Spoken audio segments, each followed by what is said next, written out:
อยู่ซื้อข้าวกินสิซื้อข้าวกินบ่เพราะว่าเฮือนในพ่ออึดข้าวกินเนาะบ่มีข้าวกินเนาะอ๋อพี่น้องจ้าจิจัดเฮ้ยอ๋อโดยเพราะว่ามื้อนี้ก็บอมตาก็ดีใจหลายเด้อนำให้พ่อเด้อมีผู้ใหญ่ใจดีจากประเทศไทยเพราะว่าเพิ่นก็ขายเวียกหลายอยากไปส่งเองแต่เพิ่นขายเวียกหลายก็เลยฝากนำบอมตามื้อนี้ก็ลูกเขากลับกันเลยพ่อไอ้แม่เด้อมื้อหน้าคันลูกมีเวลาว่างก็มาเยี่ยมมายามกันใหม่เด้อเพราะว่าบอมตาก็ดีใจหลายพี่น้องเอ้ยขอขอบใจผู้ใหญ่ใจดีจากประเทศไทยที่สะพานบุญเอ้าไม่ยังอันนี้พ่อบ่เคยให้เจ้าอันนั้นค่าครัวค่าน้ำมันเลยค่าน้ำมันบ่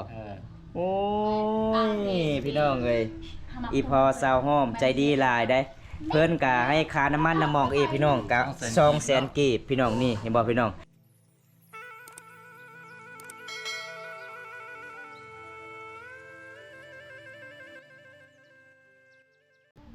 ทักทายสบายดีพ่อแม่พี่น้องมื้อนี้บอมตากะสิพา FC ทุกๆคนที่เข้ามาติดตามเฮาชมมื้อนี้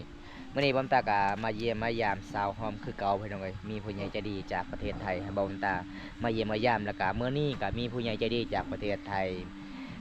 ให้สะพานบุญให้พี่น้องก็เลยบอมตากะจัดให้ตามของขอผู้ใหญ่ใจดีจากประเทศไทยพี่น้องจังได๋ก็ไปติดตามเฮาชมนำกันรับพี่น้องเอ้ยเพราะว่ามื้อนี้บอมตาเดินทางกลับมาหลายกิโลได้เพื่อมาฮอดหมู่บ้านสาวหอมโอ้ยพี่น้องเอ้ยเบิดใส่น้ำมันเหลือหลายแสนอยู่พี่น้องนี่บรรยากาศในหมู่บ้านสาวหอมในเบื้องทางใดก็มีที่ป่าเบิดพี่น้องเอ้ยเป็นป่าดงดิบในเขตนี้พี่น้องจังไดก็ไปติดตามชมกันบ่ได้ไปให้มื้อนี้เนาะเดี๋ยวมาแล้วมาได้ให้แล้วบ่เลี้ยงงัวโอ้เป็นลูกฝรั่งพี่น้องพลังลาวฝรั่งที่อยู่ประเทศลาวเนาะเป็นลูกคนบรูนี่แหละพี่น้องที่แบบน่าจะแบบเกิดมาแบบสวัสดิ์จังได๋วะเกิดมาจากต่างประเทศจากต่างประเทศเนาะคนต่างประเทศเกิดมาอยู่ลาวมาเกิดมาอยู่ประเทศลาวเนาะเบิ่งข่าวเปิดเมนผู้ใดเนาะนี่เนาะบันสวนผู้สาวบันสวนมาสบายดีสาวหอมเฮ็ดหยังอันนี้น่ะตำมักเฟสตำแจ่วหากะมาแต่ไสนี่ฮะมาแต่ให้โอ้คือมาไวแท้มื้อนี้ฮะเป็นหยังคือมาไวแท้มื้อนี้ผู้บ่าวมาหาบ่ เอ้าน้องตำมักเฟสน้องเฮ็ดกินหยังน้องกินมะเขือนี่โอ้ยอาหารเด็ดๆเด้อพี่น้องมาเยี่ยมมายามเพิ่นมื้อนี้สาวหอมก็สิตำแจ่วปลามามื้อนี้แต่งตัวก็งามเฮาก็มาแต่ไห้บ่น้องซักข้าวให้บ่โอ้จักมือแล้วน้องซักข้าวให้ฮะ3 มื้อแล้วมื้อนี้น้องฮู้บ่ว่าอายสิไปหาเจ้าน้องฮู้บ่ฮู้เลยมื้อนี้อายมาหาเจ้ามีผู้ใหญ่ใจดีจากประเทศไทยให้ไปมั่นเจ้าได้บ่ได้เนาะสิเอาแท้เท่าใดเขาดอกเจ้าฮะจะบอกเลยบ่ไอ้พ่อไอ้แม่เจ้าว่ามื้อนี้มีผู้บ่าวทางไทยขอมั่นนี่เด้อจะบอกเลยบ่บอกเลยเมื่อใดเจ้าสิบอกไอ้พ่อไอ้แม่ว่าผู้บ่าวทางไทยขอมั่นเจ้าฮะบ่ฮู้คือกันนี่พี่น้องเพิ่นสิตำแจ่วเฮ็ดกินมักเขือเอาให้จักคนน้องมื้อนี้น้อง3 คนบ่ไอ้แม่พ่อแล้วก็เจ้าโอ้ยพี่น้องเอ้ยมื้อนี้น้องฮู้ว่าอายมาก็เลยกลับแต่ให้บ่แม่นบ่น้องแม่นเจ้าบอกให้พ่อว่ามีบ่าวตาอยากมาเยี่ยมมายามบ่โอ้ยพี่น้องเอ้ยมื้อนี้บ่าวตาก็จัดให้ตามคำขอผู้ใหญ่ใจดีจากประเทศไทยพี่น้องแต่งเมื่อประเทศไทยเลยเจ้าสิเอาได้บ่ได้พูนผู้บ่าวไทยมาแล้วพูนนี่ผู้บ่าวไทยเห็นบ่เจ้าสิเอาได้บ่เป็นยังไงผ่านอยู่บ่หน้าตาเพิ่นผ่านบ่ผ่าน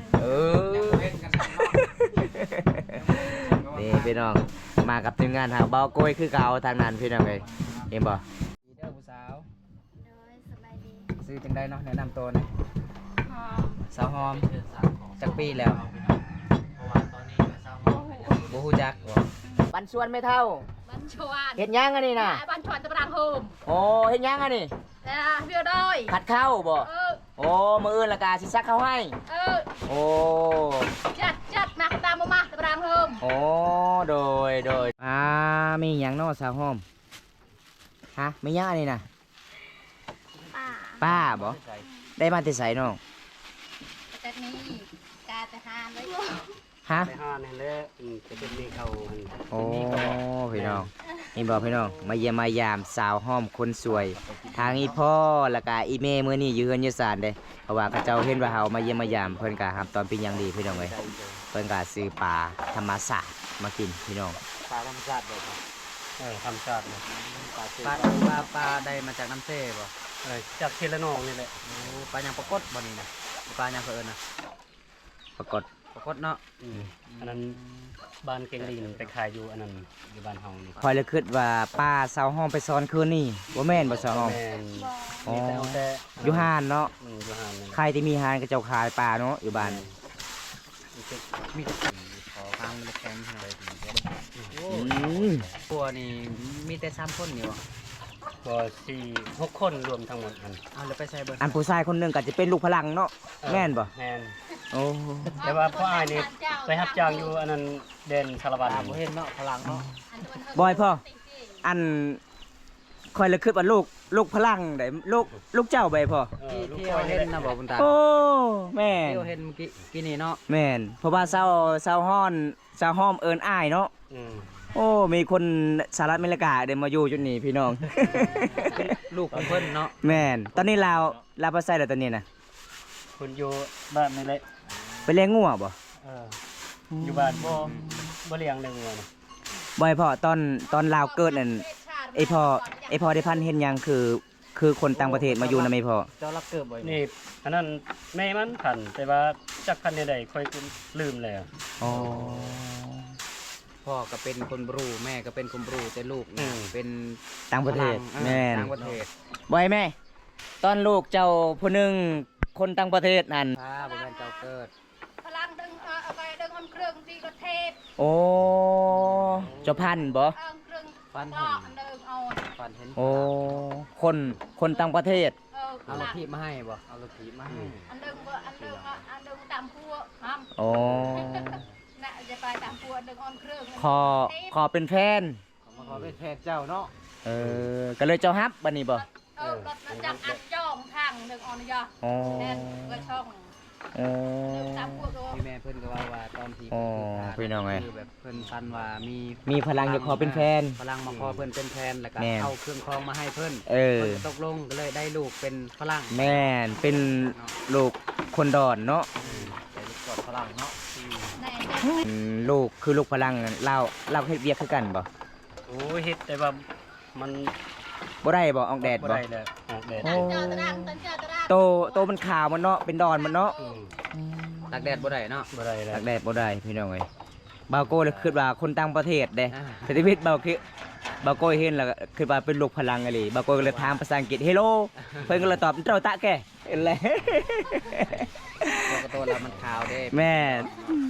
โอ้ยพี่น้องเอ้ย บ่แม่นคมรู้เลยนะแบบถ้าอยู่ในเมืองนี่เฮาบ่เคยเห็นบ่ฮู้จักกันเนาะ แม่ บ่แม่นคมรู้เลยนี่คือพลังอย่างเดียวเนาะ แม่ แต่ทั้งที่พ่อแม่น่ะเป็นคมรู้ทั้งนั้นบรูเผามังกรพี่น้อง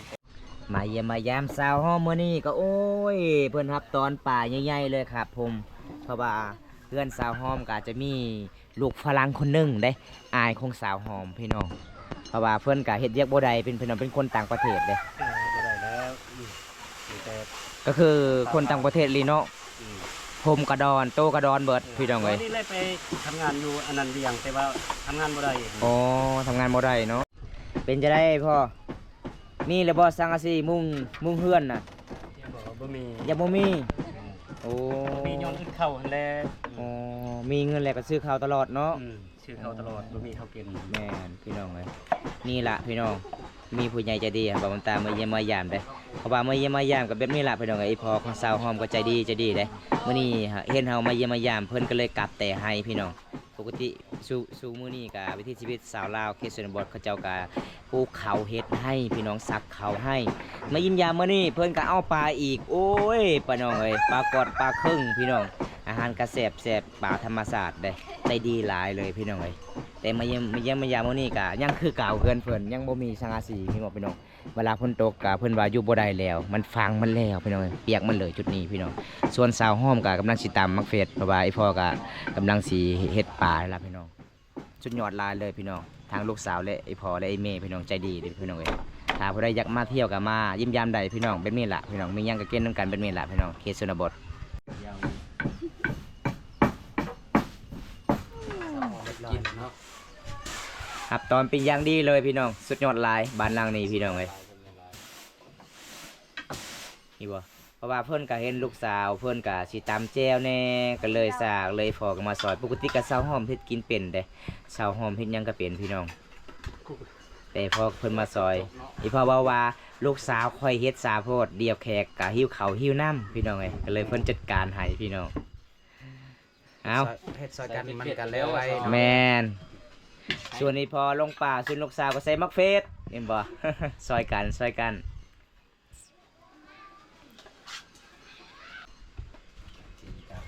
ที่ใส่ยังแน่สาวหอมอาหารเจ้ามื้อนี้ใส่น้ำมันส้มบ่ฮะ ยันบ่แซ่บใส่หน่อไม้ บ่แซ่บบ่ ใส่อันนั้น มีหยัง ใบมะขาม ใบมะขามแซ่บอยู่มันสิสุบส้มโอ้ยพี่น้อง สาวหอมนี่เป็นลูกสาวลาบ่ ลูกสาวลา ลูกสาวลา หมู่บ้านนี่มีแต่สาวหอมล่ะผู้หญิงลูกสาวลากลายแต่นั้นผู้ชายเบิด เดินนำเป็นผู้ชายเบิด แม่น มีแต่เพิ่นที่เป็นผู้หญิง แม่ เป็นลูกสาวลาเลย แม่น อืม เป็นกลับไปที่พี่ปลายคุณว่าในคา อุ้ย อา ห่า จ ง จะดีดี บ่สาวหอมอายเจ้าผู้ดอนนั่นลาไปใส่อายเจ้าคนต่างประเทศอันเด้ลาไปใส่ตอนนี้นะ โมโห บ่ฮู้อืมคอยเลยคิดว่าคนในอเมริกาอยู่เฮือนเจ้าเด้มาเด้ บ่จักว่าอายเจ้า ข่อยก็ยัง งงเลยเนาะ ยังงงอยู่ ว่าผู้ใดเนาะมาเฮือนสาวหอมคนต่างประเทศบ่ ยันผู้ บัด บ่าวเรา แม่นบัดถามไปเอ้าภาษามังกรเพิ่นตอบ เป็นนายของเราเนาะ ไอ้เด้เด้สาวหอม เป็น ว่าสาวหอม นายพ่อแม่เดียวกันเลย แม่นเจ้าก็เคยผิดกันอยู่บ่กับลาวบ่บ่เคยเลยมันสิแปลกเลยเนาะเพื่อนเจ้าก็มีลาวผู้เดียวเนาะเป็นคนสหรัฐอเมริกาเนาะ คนอื่นนะก็สาวหอมแถวนี้นะแบบลูกสาวลานี่เขาดองแพงบ่ แพง แพงบ่เท่าได้แหละแพงนะ 50 ล้าน 50 ล้าน ป้าหมากไอ้หยังเนาะนี่สาวหอมเอ้ยฮะคือแดงๆแถวบ้านคอยบ่เคยมีเด้อหมากอิหยังอันนี้น่ะ หนังนั้น หมากนัดภาษาบางกองเอิ้นว่าหมากอีหยัง นัด ระนัดโอ้หมากนัดกับระนัดขายกันแล้วเนาะอันนี้เจ้าสิไปขายบ่เนาะฮะ อืม เจ้าสิขายบ่สิขายให้ไผ ให้เจ้า โอ้สิขายให้ค่อยเจ้าสิขายหน่วยหนึงเท่าใดนี่น่ะ 50 ค่อยสิขายเลยเด้อมื้อนี้เด้อ 50 100,000เลยให้ แม่น ให้ บ่ ให้เจ้ามื้อนำเลยได้บ่ เรามาจากแถม ได้เนาะเพราะว่าค่อยสิไปฝากครูบาวอยู่ประเทศไทยได้มื้อนี้ได้ได้บ่ ได้ ได้เนาะนี่บ่พี่น้องมาเยี่ยมมายามสาวลาวมื้อนี้เพิ่นก็เอามักนัดภาษาบางกองเอิ้นรัด นัดเนาะ ปลายระนัดบ่ ซาบุตาเด้ แม่นบ่ นัด ปลายระนัดเนาะโอ้ก็คือมักนัดพี่น้องจังได๋ก็กินนำกันสาวห้อมขายมักนัดหน่วย 50,000 กีบ แต่หักให้แขกเนาะ นี่เป็นจังได๋แม่เฒ่าเมื่อยบ่ออกให้มื้อนี้ เหนื่อย เมื่อยเนาะ ไหนเดียยังละยิง โอ้ ตีเบิ้ง มื้อนี้ จังคอ แม่เฒ่าฮู้บ่ว่าผู้บ่าวพังไทยอยากขอมันลูกสาวเจ้าฮู้บ่บ่ฮู้เลย เจ้าสิเอาเท่าใดเขาดองลูกสาวมื้อนี้ฮะสิเอาเท่าใดเขาดองลูกสาวฮะ 10 ล้านแล้ว 2 ล้านบ่ เอาจะเว้าได้มื้อนั้นว่าแล้วแต่ลูกสาวเลยจะเว้ามื้อนั้นแม่นบ่เหมาะจะเว้าบ่ได้เนาะ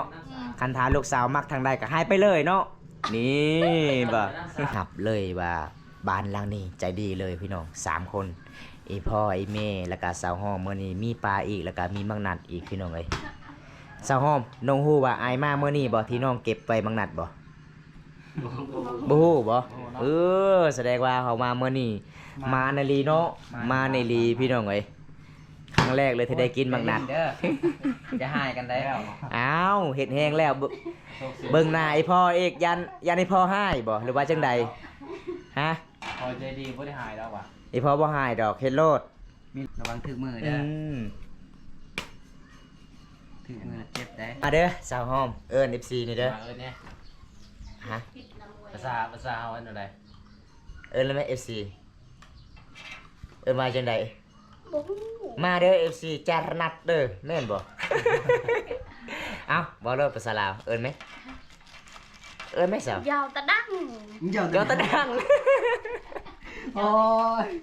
ไม่ยังยาวตะดังฮะ ไปบ่ฮู้ บ่ฮู้บ่อ้าวเจ้าก็เอิ้นอายเด้มาเด้ออายกินน้ำกันเด้อกินมังนัดเด้อเอิ้นเลยไหม มากินน้ำกันเด้อ FC มากินมักนั่น มังนัดเนาะอันนี้เนาะภาษาบ้านเจ้าเอิ้นว่านี่ใด รนั่น ถนัดโอ้คักอีหลีเนาะถนัดอ้าวพี่น้อง เอา ใช่ เอา ไปก่อน นี่ต้องมีรางวัลเด้อ50,000กีบได้น้องว่าเด้ ขอบใจขอบใจ เฮ็ดหยังอีกสาวหอมกับอีเมนี่เฮ็ดหยังอันนี้นะ เมทานี่เมทาล้างถ้วย ล้างถ้วย โอ้ล้างถ้วยล้างจานเนาะ อืม ป้าเป็นยังไงน้องอาหารสุกเลยบ่น้องป้าเป็นยังไงรสชาติอร่อยไหมแซ่บหลายบ่โอ้มื้อนี้สาวหอมมีแกงปลาเลยพี่น้องโอ้ปลากดสดๆเลยพี่น้องโอ้อาหารสุดยอดเลยพี่น้องเอ้ยมาเยี่ยมมายามเพิ่นมื้อนี้บ่แม่นธรรมดาเลยพี่น้องเพิ่นรับตอนเป็นอย่างดีเลย นี่สุกแล้วครับจากอาหารสุกแล้วสาวหอมกับสิตักใส่ถ้วยได้เพราะว่าเพื่อนก็เมื่อยหลายพี่น้องเอ้ยเวลาไปเยี่ยมไปยามสาวลาวเขตนี่แบบนี้ล่ะพี่น้องอีพออีเมก็เมื่อยหลายบอกยันเฮาที่เขาที่นำพี่น้องเอ้ยตอนหับเป็นอย่างดีเลยได้เป็นจะได้สาวหอมพอดีบ่สาวหอมสุกเลยบ่สุกเลยเนาะอาหารแบบสดๆเลยครับนี่ครับผม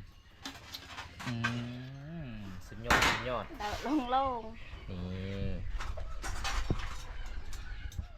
โอ้ยพี่น้องยอมรับเลยพี่น้องว่าเพื่อนนางนี่ใจดีเลยพี่น้องนี่ ๆเอากลับ เรียบร้อยมาแล้วครับผมนี่อาหารมาแล้วมาแล้ว เบิ้งมีเสียบลายเนาะ กับข้าวมาแล้วครับโอ้อันนี้คือที่เด็ดของอาหารในมื้อนี้เนาะเป็นอาหารที่ได้มาจาก สุดเนาะ ธรรมชาติแบบหากินแบบบริใส่ปุ๋ยใส่หยังเนาะก็คืออาหารธรรมชาติพี่น้อง มะเขือปลูกอยู่ กินกับอาหารนี่กิน โอ้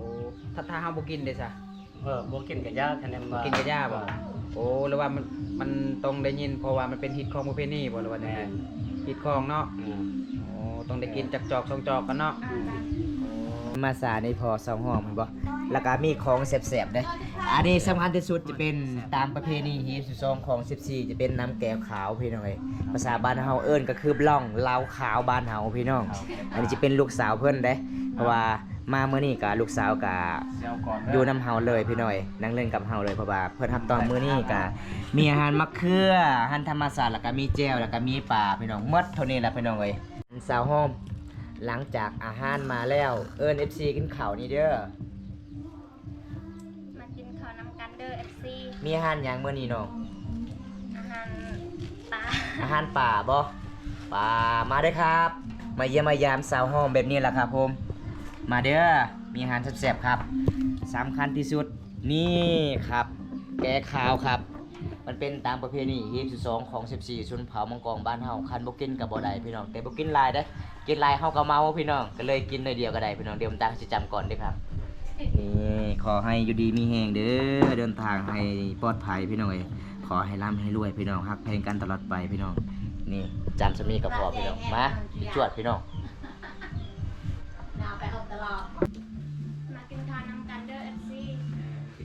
เขากินกับบ่มีร้านเลยจักเสียนใดๆนี่ โอ้ยดีครับกินแล้ว มาว่าเดี๋ยวกินขอนก่อน เข้ากับเป็นข้าว มาเด้อมาเด้อกินข้าวน้ำกันเด้อ มีปลูกเองเนาะกับเป็นสีดำๆเนี่ยครับข้าวที่เอาซื้อมาจากตลาดสีขายแล้ว ย่อเลยเนาะนี่หลังจากกินข้าวกันน้ำแล้วเฮาก็สิบอกสาวหอมย่อก็ต่อแล้วก็ติ๊กเขาพี่น้อง เอาไปเมียนเนาะถ้าในเขตชนบทนี่ถ้าโตกนะยังบ่ได้เอาไปเมียนยังเอาไว้อยู่นี่มันจะพิธีอีกเลยเนาะ แม่พิธี มันเป็นความ นั่นคือว่ากลับมาแต่ซักบ่ได้เลย อ๋อสักบ่ได้เนาะตอนแรกเนาะมีแต่ต้นเสาเนาะ อืม เพราะว่า ทกเมีย หมู่บ้านของไอ้พ่อคนบ่ตกเลยบ่ คนบ่ตกเลย ตกเลย ซักคือต้นเศร้า แม่ ต้นเศร้า อันมื้อนี้ มันเป็น มี น้ำห ผู้ อ บ่าว ม ขอมั่นลูกสาวเจ้าเด้อพออีแม่เด้อได้บ่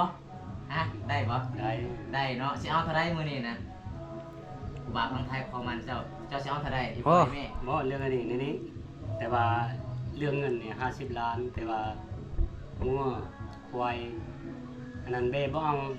ไก่นี่16โตว โอ้ หมูนี่4โตว มันเป็นตามประเพณีเนาะเขต12ของ14เนาะ สมมุติเด้ถ้าหากว่าเพิ่นบ่มีเงินเด้ซะมีจัก10 20ล้านนี่ก็ได้บ่ มันก็คันบ่มีเงินก็เอามาเฮ็ดเฮาให้เฮ็ดอะไรหมูก็บ่มีอันนั้นไก่ก็บ่มี บ่เรื่องหมูเป็ดไก่หยังน่ะก็มีอยู่แต่ว่าเงินน่ะ50ล้านเพิ่นบ่ได้เพิ่นได้แต่10ล้าน20ล้านนี่ได้บ่ อันนี้ก็ถามลูกๆคันว่าลูกก็ชมก็ค่อยก็ อ่า เฮ็ดได้ ก็ยินดีเนาะถ้าลูกมักเนาะ สมมุติว่าคันลูกสาวว่าไหวพ่อคันท้าเจ้าว่าเอาเงินที่แฟนข่อยบ่มีเงินเดียวข่อยสิไปนำผู้บ่าวเด้อเจ้าสิได้บัดนี้คันท้าว่าเอาเงิน10ล้าน20ล้านนี่ ลูก พ่อยแม่มามื้อนี้เพิ่นจะได้เพิ่นครัวยังบ่มีคือเก่าบ่สังกะสีบ่ บ่มี เนาะ chưa châm rồi chưa มื้อนี้ก็มีผู้ใหญ่ใจดีจากพังไทยให้บ่าวตาไปสะพานบุญให้เพิ่นมอบเงินทางบ่าวตาแล้วก็ฝากเงินทางบ่าวตา1,700,000 กีบด้วยแม่เด้อเพราะว่าอีแม่ก็บ่มีสังกะสีเนาะเพิ่นเห็นในคลิปบ่าวตาก็เลยผู้ใหญ่ใจดีก็เป็นน่าสงสารอีพ่ออีแม่บ่มีเฮือนสิอยู่บ่เวลาฝนตกก็เปียกหมดเลยบ่ เปียกหมดโอ้ จะเป็นเงินที่ผู้ใหญ่ใจดีจากประเทศไทยพี่น้องฝากนำบ่าวตาให้สะพานบุญแทนเพิ่นพี่น้องเพราะว่าเพิ่นก็ขาเวียกหลายซุมื้อนี้พี่น้องเพราะว่าบ่าวตาก็ดีใจหลายที่ได้มาเยี่ยมมายามถึงเฮือนน้องเลยพี่น้องอันนี้เป็นเงินผู้ใหญ่ใจดีเลยพ่อให้แม่เด้อ1 2 3 4 5 6 7 8 9 10 11 12 13 14 15 16 17เอาสาวห้องนับลงเบิ่งครบบ่ฮะ ขอบใจ ครบบ่น้อง ครบบ่ นับเบิ่งเอานับเป็นบ่เงินบ่ฮะ มาลามใจนะนี่ตับ เอานับเป็นบ่ เด้อ บ่สะหอม ถ้าเจ้าไปรับจ้างนี่จักมื้ออันนี้นะคือสิได้โอ้เนาะ ครบบ่น้องมันสิครบได้เงินบ่เนาะครบใจ แม่นบ่พอมารับจ้างนี่ลายมีเติมเนาะ อ้าวอีพลอยแม่และการสร้างห้องขอขอบใจผู้ใหญ่ใจดีจากประเทศไทยก่อนเนี่ย ให้ร่ำให้รวยเธอว่า ไปทำไม เธอว่าเงินล้าน7ทานอันนั้นเท่าบุญตาเนาะมาส่งเธอว่าให้บุญให้เงินเธอว่าต่อหน้าให้ร่ำให้รวยเธอว่าค่อยนี่คือเนาะ ไม่ยังอันนี้พ่อ บ่เคยให้เจ้าอันนั้นค่าขัวค่าน้ำมันเนี่ย ค่าน้ำมันบ่ เออ โอ้ยพี่น้องเอ้ยอีพอสาวห้อมใจดีหลายได้ เพิ่นก็ให้ค่าน้ำมันน้ำมองพี่น้องก็200,000กีบพี่น้องนี่เห็นบ่พี่น้องอันมื้อนี้ก็ขอขอบใจหลายเด้อพ่อเด้อเพราะว่าไอ้ลูกก็ ทีมงานเฮา สิให้พ่อเลยเพราะว่าไอ้พ่อก็บ่มีข้าวกินเลยพ่อเด้อ บ่มีเงินอยากคะแนนว่าให้ บ่ เจ้า บ่ ใช้รถน้ำมัน บ่ไอ้พ่ออันนี้ก็มีแต่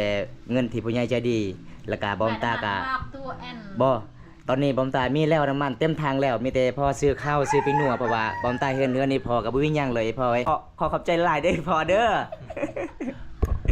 มีพี่น้องน่าฮักหลายเลยครับ ใจดีเลยพี่น้องแล้วก็ไอ้พ่อไอ้แม่พี่น้องลูกสาวเด้ออยากซื้อหยัง อยากซื้อข้าวกิน อยากซื้อข้าวกินบ่เพราะว่าเฮือนนี่พ่ออึดข้าวกินเนาะบ่มีข้าวกินเนาะ เออ อ๋อพี่น้อง chả chỉ chặt đây อ๋อโดยเพราะว่ามื้อนี้ก็บอมตาก็ดีใจหลายเด้อนำให้พ่อเด้อมีผู้ใหญ่ใจดีจากประเทศไทยเพราะว่าเพิ่นก็ขายเวียกหลายอยากไปส่งเองแต่เพิ่นขายเวียกหลายก็เลยฝากนำบอมตามื้อนี้ก็ลูกเขากลับกันเลยพ่อไอ้แม่เด้อเมื่อหน้าคันลูกมีเวลาว่าง